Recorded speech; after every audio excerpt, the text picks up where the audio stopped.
Hi, I'm Brian Ierson. I'm one of the instructors at the Computer Workshop. Today I'm going to take a few minutes to just walk through saving for web in Photoshop. While this may seem like it has been relegated, and to some degree it has, it's still an incredibly useful tool, and we're going to use it today to explore how to save your images in different formats when you have Photoshop. So to begin with, let's just look at the image at hand. This is a simple vector graphic that I have found, and I have removed the background and I have added a little drop shadow effect. So to begin, we're going to go to File, and in File we're going to look for Export. And here is where we will find Save for Web Legacy. Now this used to be in the Save As group of commands, but it has now been moved into the Export, and we are looking at the Save for Web. So I'm going to bring this up, and it will open a new window. Let's see if I can make this go full screen. No, I guess not. Let me just try resizing that.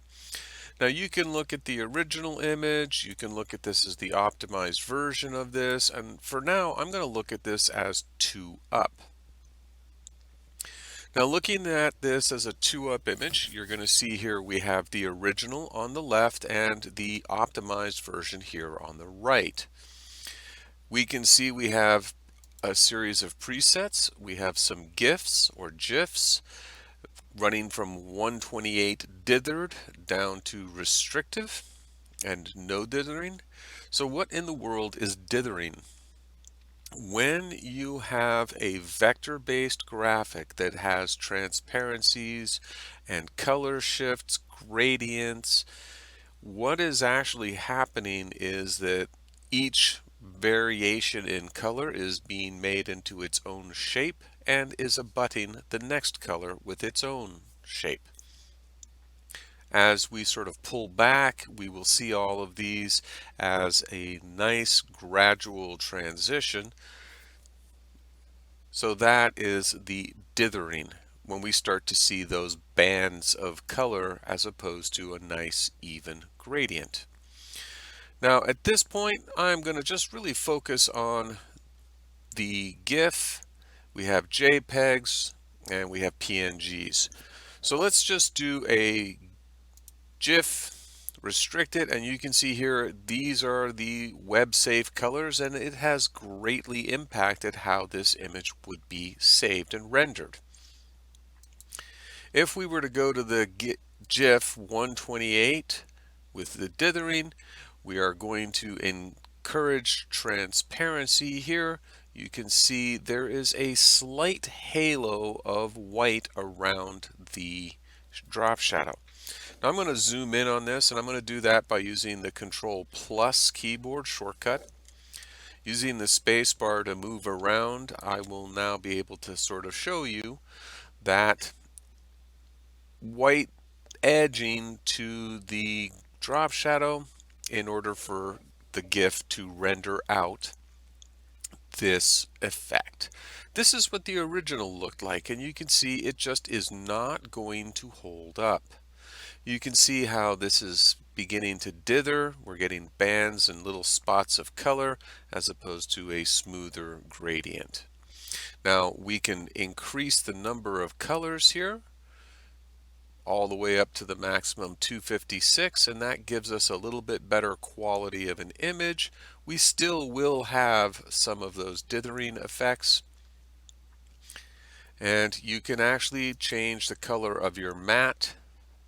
So you could change it from white to a more known background color if you would, if you intend to put this over another into another project. You can control the amount of dithering. So you can see here at 0, it's really large blocks of color. As we bump that way up, it's going to start to become a little bit more speckled. Still getting the effect of the gradient, but without the nice smooth um, results that we see in the original. Remember that this is compressing the image down from 505K originally down to little under 50K. So we're not going to get the same image. Now, if we were to switch because we want that transparency effect on the gradient, or sorry, not the gradient, but the drop shadow to appear properly, we can switch this from a GIF to a PNG. And a PNG is kind of the hybrid between both a JPEG with millions of colors, photographic in quality, raster type of image, and the vector GIF type of thing where you can have transparencies, but we're seeing a serious issue still remaining with the drop shadow. Now I am going to switch this. You'll notice here I can bring this up to 256 colors again and try and help improve this.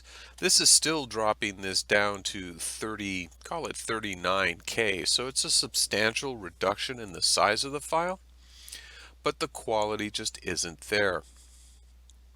We can change from a PNG 8 to a PNG 24, and this will give us a much better quality image, more in line with the JPEG, the millions of colors.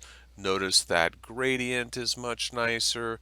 The effect of the drop shadow is coming through very nicely. We don't have any halos of white matte around this. This can go over any background without issue, but what we gained here in quality, we lost a little bit in file size. This is now back up to, call it 134K.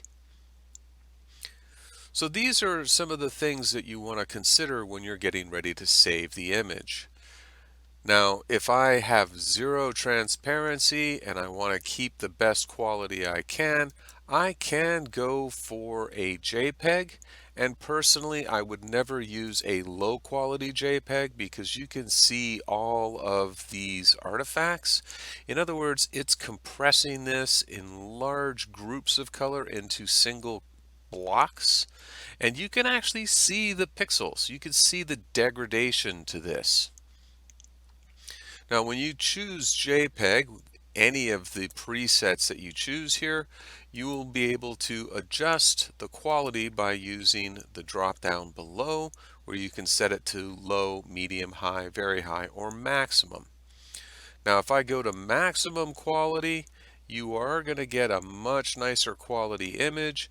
You are not going to have any transparency. You can see all the pixelization happening to give you your gradient blends, and we have dropped this image down from 500 to a little under 100.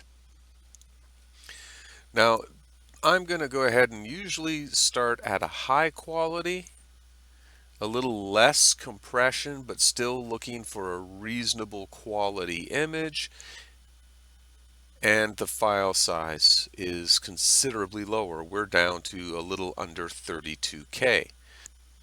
So you're going to have to play with the adjustments in quality of the JPEG to control how much compression and the overall look and feel of your image. Now they've given you these pre-built sets, but you also have a slider right here that you can very easily just drag to control.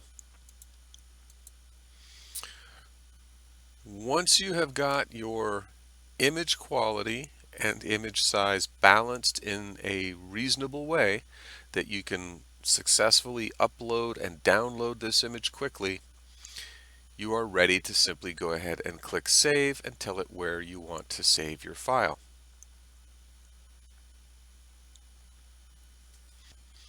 I hope that you'll find this tutorial useful, and that if you like what you've seen so far, that you'll come back next week and see what is coming up next.